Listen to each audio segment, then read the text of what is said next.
Hey, Joe, It, look at us. We're matching. we didn't even try. Dude, We, we're in it the, just the Vector Accelerator uniform, black polos, black rimmed glasses. I'm There you missing go. the hat Just need a ball cap. and the muscles, but otherwise we're looking like twinsies. Dude, this is as big as I will get. Okay. So, I mean, you better be grateful that I lift weights and eat a lot of protein. I would just be knocked down by the wind. So if you're listening, you're missing out on what we look like. You're going to want to check this out on YouTube. All of these episodes, by the way, are on YouTube and on Apple Podcasts and on the Vector Accelerator website. So There you go. here you're talking to me, Scott, him, Joe, and what we want to talk about today is we just wrapped up another cohort of many veterans going through Vector Accelerator this morning. And Joe, tell us about what that was all about. So we had about 180 people on a call, on a virtual like Zoom call or whatever. And Marcus, who you just interviewed recently, like last week, 2 episodes ago. Yeah. He had another group of veterans going through the transition process that his incredible organization, Allegiant Vets, no big deal. They've been helping thousands of veterans. But Marcus asked us to help with this piece. Vector Accelerator is kind of fitting in nicely. So these folks some are active duty, some I found out are like reservists that are coming across Marcus's organization, and so they're going through and they're logging in, and they're in career transitions, and that can mean in any phase. So it could be, hey, I have 9 more months to my contract in the military, and then I'm going to be a civilian. Others could be, I've been out for some time and I haven't found anything. That's okay. And so luckily you and I have this incredible opportunity to serve, what was it, 180 something veterans who have a bunch of question marks lingering over their head. And I'm sure a lot of them thought, when are we doing the resume writing or something? I don't know. I'm guessing that's kind of where their mind is at. Yeah. But yeah. So we presented the course to them, and we facilitated the questions. You did a great job. I love your story. I've heard it a million times, Scott. Yeah, I feel terrible about that. Sorry. No, but you don't say it like it's like Jordan. You know, when Michael Jordan would play a game, he's like, you know what? There might be somebody in the stands that's never watched Michael Jordan play. And that's how you approach this. You're like, you know what? These people clearly don't know who I am. I need to bring it and send it. And you did. Like it always lands well, because I'm watching everybody's faces. I don't know if you watch the faces. I don't know where your eyes go. You know on the what? screen. No, I try not to. I do. I want to see look at my face the whole time. I just stare at yours truly. I want to see the head nod. I want to see the arms folded. I want to see the, whatever their people telegraph physically and even on camera. That's why cameras on is pro tip. Cameras on for training. Always do cameras on. They were engaged, dude. Like from the very beginning, where you tell your story. And I think that's a really good, I mean, might as well talk about it. This is where I got better, Scott, because you were complimenting me in the background as we're doing this. Like, I learned from you, and you do so well. And so veterans that are listening to this, we tell stories for a reason. And I think this is where the storytelling can help with your career transition when you get to the interview and when you get to your ultimate job, because guess what? You're going to get a job and now you have to actually work. Yeah. But you can actually tell stories to your employers and associates and whoever. Through storytelling, you can win people over. Yeah. And how do you win people over? It's through engaging, thoughtful, trust building conversation, which usually means you have to be a little bit vulnerable. Yeah. And so you model that so well that I feel empowered to do it. And guess what happens when you do that? We put them in breakout rooms and they start doing it. Yeah. They don't know us, but within like minutes, they are telling stories that are real and authentic. And then that person triggers somebody else's thought. And then now you have this awesome conversation about real feelings. And we're not talking about resumes now. It's like, it's insane, but it's cool. Well, thank you for saying that. That is nice. And I have also grown to become a storyteller. I never told stories at all. And I still don't really, in my natural like life. I think I've discovered the value of them, particularly in settings like this. And I've had to work really, really hard deliberately to tell more and more personal stories. And I'm always worried about two things. One, I am worried about someone who's heard me say this before, like you in the room, or Ryan Nixon, who's part of the Honor Foundation crew, who's heard these stories before. I don't know why, but I cannot stand the fact that someone has heard me say this before. It bothers me so much. So I have to work through that. But second, I'm always worried that people are going to think that the reason I'm telling stories is because I think very highly of myself. And I have to push through that as well, because I really don't. I do a little bit. I respect myself in a healthy way. But I don't want that to be the barrier, because I believe that what we are promising in Vector Accelerator sounds to most ears like BS. And it sounds like either hyperbole, like an overpromise, or it sounds like another TikTok or Instagram reel of like, you can get, crush your transition. I think it, for many people, goes in that category. And then I want to push through that. I want to, as quickly as possible, say we are real people having real conversations around stuff that actually matters. And I think the quickest way to do that is to avoid bullet points or resumes, but get to like just having a real conversation. So he who tells stories, number one, wins. And he who tells stories first, I think, controls or directs where things go. So, and that's true, to your point, for interviews. And it's also true for relationships. And I think it's also true for ourselves, which you and I have been nerds on. People like Emily Esfahani Smith, who wrote a great book called The Power of Meaning, has an excellent TED Talk. And her stuff is from Dan McAdams, goes back to the 1970s, who developed this psychology kind of concept of narrative identity, which is, in a nutshell, we think of ourselves through story, not just because we're, Hollywood neophytes, but because that's how humans work. It's always been stories in a cave, drawings on a wall to around a campfire. Like we are a storytelling species. So why not start there? Why skip the stories and get to bullet points? And I think, especially if you're looking at an MOS to a resume and trying to translate that, how much more so do we need to, like, what is the story there? Who are you? Like, all that stuff needs to give time to breathe and kind of look at and shift around. And I don't know, try to put one of these over here and stick them together. And my guess, this is my question for you, because you've done this just as long as I have, and many times I have with veterans. What percentage of a room like today do you think we don't convince? What percentage do we never get? How many times in the THF classroom, when there's 40 fellows in a classroom, I think a good chunk are already ready to go when they show up. And then there's a whole group in the middle who are got their arms crossed, like, I don't know about this.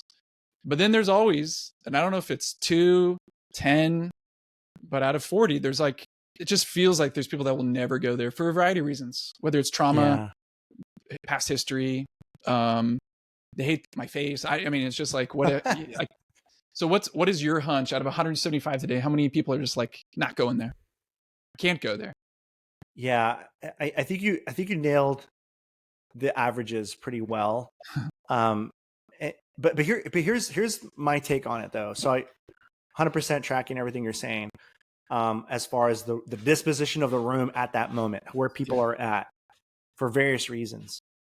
But I think I'm on the realist side of things, where inside, like, you and I are hopeful, optimistic, that we want everybody to hear this. And so we've built a program. We worked really hard to figure out, how do we get this material in front of all veterans? Well, it's got to be on a website. It's got to be accessible, all these things, right? But we also realize there's not going to be 200,000 transitioning veterans that take Vector Accelerator. Yeah. Okay. So if that's a classroom, so say we're in a classroom with 170, 100, whatever veterans, now they have access. So that's check, filled. Like, they're all online. Like, we got them. Yep. But we know also that, one, are they mentally ready to receive? And I mean, if you look at the stats of people that have college under their belt, a lot of people have taken college classes but aren't doing the job related to their education. Your story is very much like that. Yep. And so would those professors look at you and be so proud? Man, I spent all this time on making sure Scott could be this amazing CPA and da da da da da. But if he's built U School, what the hell is that? You know, Yeah. I don't know. I'm the one that Vector got away. Accelerator, the one that got away. You know, it's every facilitator's and teacher's dream. I think we hope that people, even as parents, we hope that we can educate and train and help people become aware. Yeah. But the reality is the mind might not be ready. And so it's and I think I've said this on another podcast, but when the student is ready, the teacher arrives philosophy. And so yes, they're physically there, but they're not mentally, or their heart is not ready for it. And they're just hearing these words and phrases, and that's okay, because it's planting seeds, right? Yeah. And I can't tell you how many times I have been in the room thinking I'm all in, and I'm taking copious notes, but I'm still not getting it. Yeah. I think I'm getting it. And I think, I figured it out. I think I had many nights like that at the Honor Foundation when I was looking at these questions, writing stuff out, like, oh, I know where this is going. I know the Titanic sinks. I know what happens in this story. But then 5 years later, 10 years later, reflecting back, saying, holy crap, I was looking at this 2-dimensional. It's not even 3-dimensional. It's layered. It's like that crazy chess game from that nerd show. Oh man, I can't remember now. But it's like, Sheldon, like that whole layered chess thing. It's like, that's really what it's like. And so I want every student to get it. Yeah. And I know there's going to be arms folded. And so I even mentioned on today's call, I don't know if you heard me, but like labor statistics, like everybody, veterans are getting jobs. Yeah. And I've said this inside the Honor Foundation classroom. So I never really repeat what I say inside the classroom, because it's usually just those gents and those ladies and gents that are going through the transition process. But we had one guy that was a naysayer, arms folded. Like, this is not, like, why do we need to know our purpose? And why do we need to know this? And I said, you're going to get a job, right? Like the labor statistics, the data's on your side to get a job. So what are you doing here? Why are you in that seat right now? Yeah. And I could feel the heat, like, hitting him. And everybody's in the class like, oh, Joe's going there. I'm like, hell yeah, we're going there. Like, and he's like, well, because, you know, and it's like, dude, like, you don't need to be here. Like, if you don't want this, walk out. Like, go get the job. Go do your thing. But if you want to stay and push yourself in a way that is not going to come natural, because these conversations are not natural. They're just not. Well, that's the other part of that is, and you just kind of set it up, like the classroom interaction is also what we're trying to do to help break down some of the walls. And it's an interesting dance, because there's always people that will raise their hand. And I'm so grateful for that. Whether it's on a Zoom call or a live classroom, people will, there's always a few that'll just kind of raise their hand. And then the fine line for us as facilitators is who's raising their hand that is adding the context to the classroom, and who's raising their hand that everyone's started to be annoyed by, like the teacher's pet, like, and it is a fine line. I'm usually so grateful when someone starts that, but by the 7th or 8th time they're like contributing again, I'm like, dude, read the freaking room. And then I think what's different, and I'm just thinking about this as you're sharing, that I think we can do, at least we haven't figured out how to do this yet in a Zoom setting, but in a live setting, we can typically read and see the body language of someone who's like just not going there yet. And then you can do things like during a break, go talk, kind of come alongside and try to figure out what's going on. And then sometimes you're just say, hey, just for those of you who are not going there right now, just love to hear from you. Why not? And in a context of a live room, you can kind of do that. I don't know if I've figured out how to do that yet in a Zoom call, because I don't want to, like, the chat to go off the rails. And be like, these guys suck. This is so stupid. Why aren't we, why are we wasting our time with this? That can get pretty dark pretty quickly. But real quick. I do think there's a value in giving the space for that. Except I remember there's one guy whose name rhymes with Flayson back in the THF classroom, who was so antagonizing to the whole process for class after class. And I was doing what you were doing, like, dude, you don't have to be here. It went from respectful to thanks for sharing that you don't see a point in this, to like, there he is raising his hand saying, I really don't. I'm like, then it went to, dude, get out of here.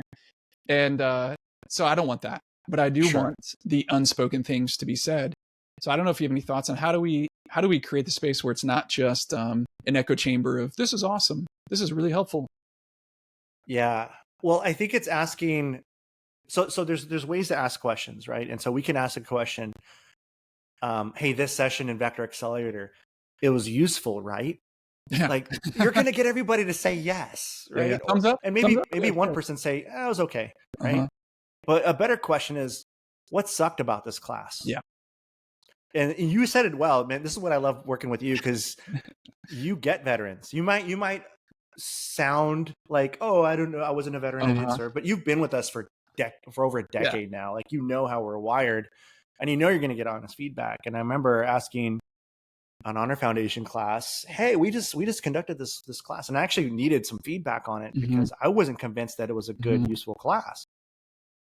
And the questions we were asking them that I was told to ask them at the time was like, hey, is this useful? Yes or no? And of course, everybody's gonna say, yeah, sure, it's useful. Yeah. But this pen is useful, but like, right. is it gonna really be help me? So let's rephrase the question. So what sucked? And I think when we talk about transition, hey, what makes it so hard? So we have this concept of being vulnerable. What keeps us from being vulnerable? What prevents you from going there? Like, well, I don't want to look weak. Well, why not?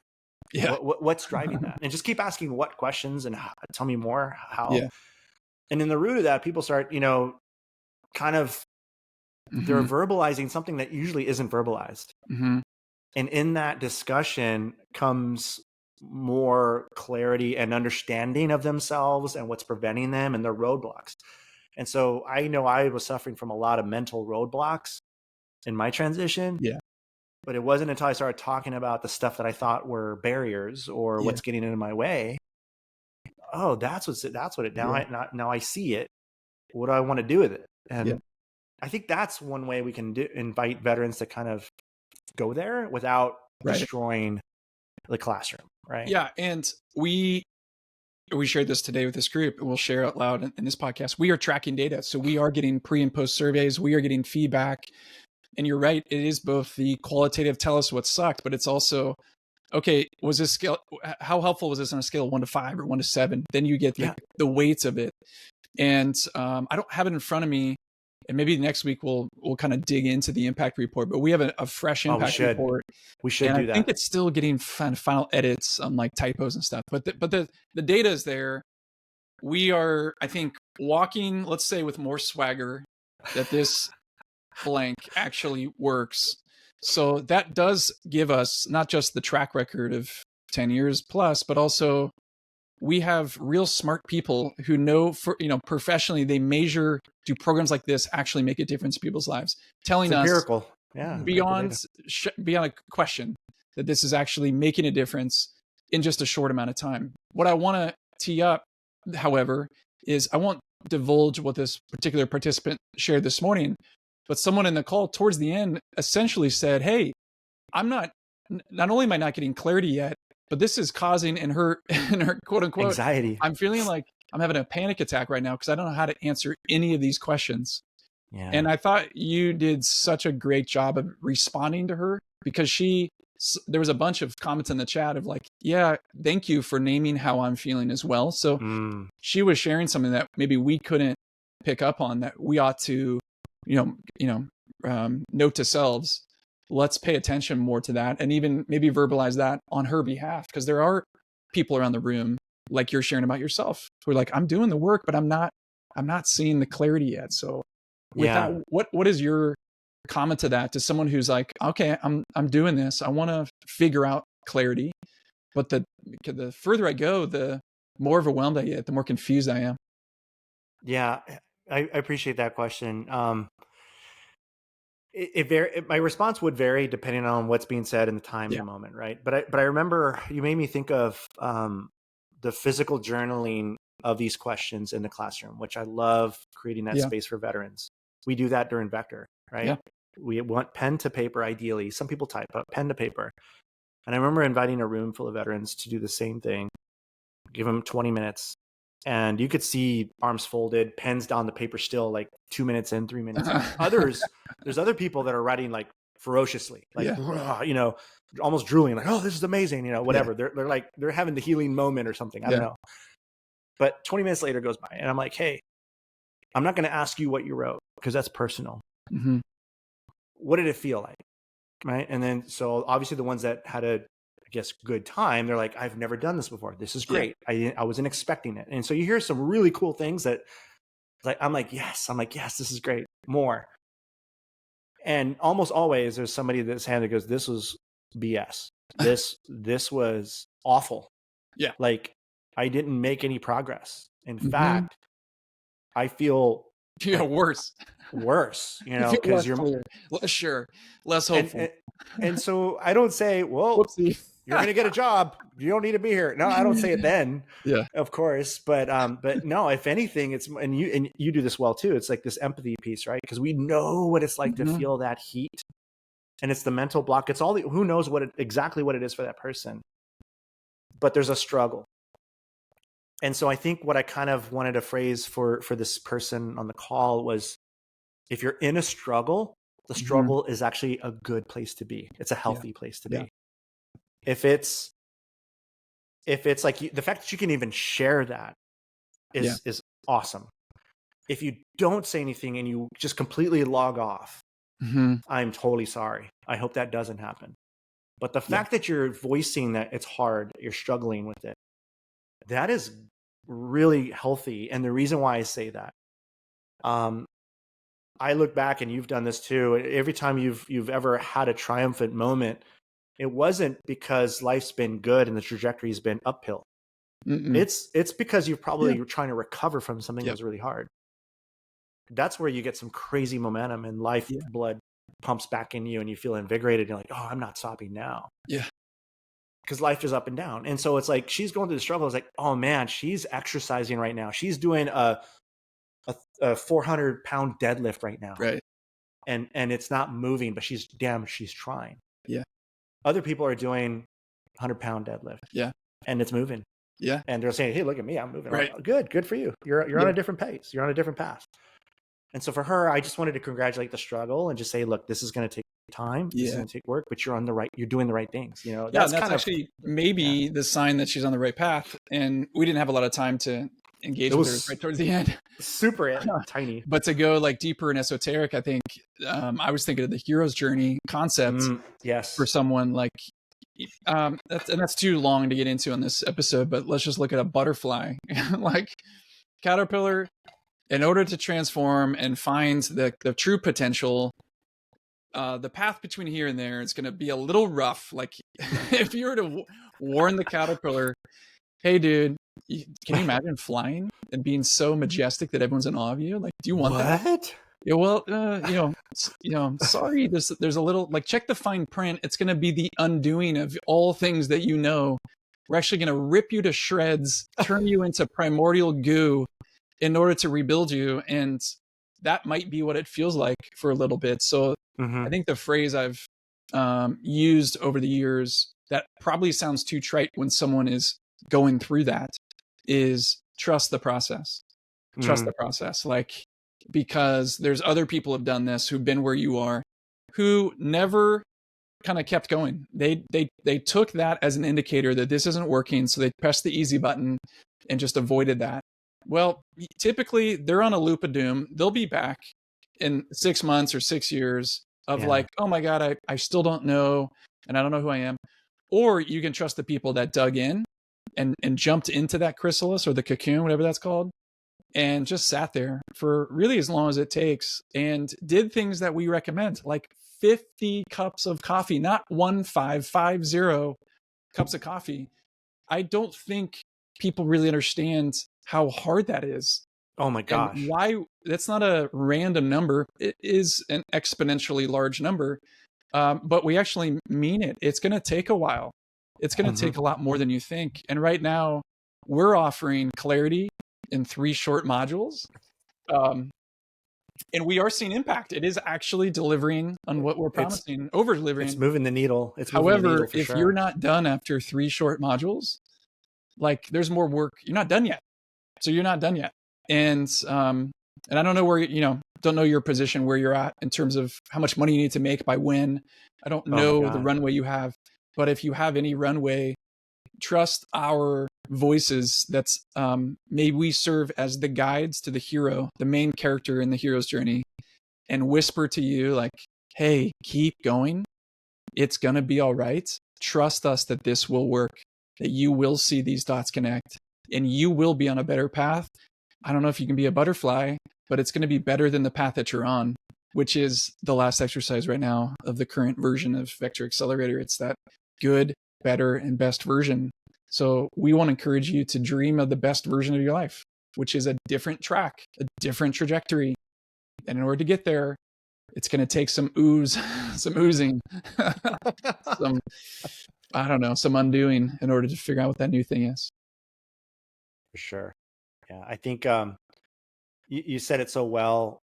The one piece I would add to it too is don't do it alone. Don't transition alone. Yeah. And so I'm glad that this person was able to talk about their spouse and say that they're having conversations about the transition and the anxiety. I'm like, okay, good. That's one person. Who else do you have? Like, who else? And so we've baked into this whole process of guides and other people. And we are encouraged in the program to bounce these ideas off of each other. Mm-hmm. And guess what? I had the conversation with my wife back in 2015 when I was doing this. Yeah. Honey, I don't know what this question means. You know, I'm stuck. And like, that's a real conversation that happened in the Lara house. Mm-hmm. It just is, you know, and then having it with Greg and other people, like, I don't know what this means. Like, you know, not that they have answers, because sometimes they're scratching their head too. Like, dude, I don't know what to tell you. Like, but in more of those conversations in the 50 cups of coffee, you start having these themes of, what about that? What about the possibilities? And for some reason, man, the more harder it is and the more you surround yourself with people, the growth starts to occur, and then it starts accelerating. And maybe that's why we call it Vector Accelerator. Because, I don't know. We're going to accelerate you to the right vector. Well, as a wrap up, I did remember, as you're sharing that, the first time I met your wife, came at an event. It was probably your graduation from THF. And I think I don't want to put words in her mouth, but she said something like, wow, this really got him talking. Something like that. Like, it wasn't just it wasn't like oh, thank you. It was more like a whoa kind of vibe. Like, this got him talking. And she wasn't the first or the last to say that. So it can get messy. I think that's what we don't share much in our marketing materials. Hey, this might get messy. You might have more anxiety and stress if you go through this than less. You might, because we're disrupting the vector. We're changing. If you were just going to go get a good job and have a good life, and we're starting to whisper to you, there's something else out there. There's another path. Could be another story for you. And the promise is it's there, but it's not going to be easy. So if you're sitting there listening and you're the next Marcus Haney running an Allegiant Vets, a version of that with other veterans, we would love to connect with you and explore how Vector Accelerator can slip into the programming that you're offering. So give us a shout, give us a holler, shoot us a direct message, or get in touch with us. If you know how to use the internet, you can find us. And Joe, thanks for being on the journey. I think we're both out of gas for today. Until next time, no more talking. We're done.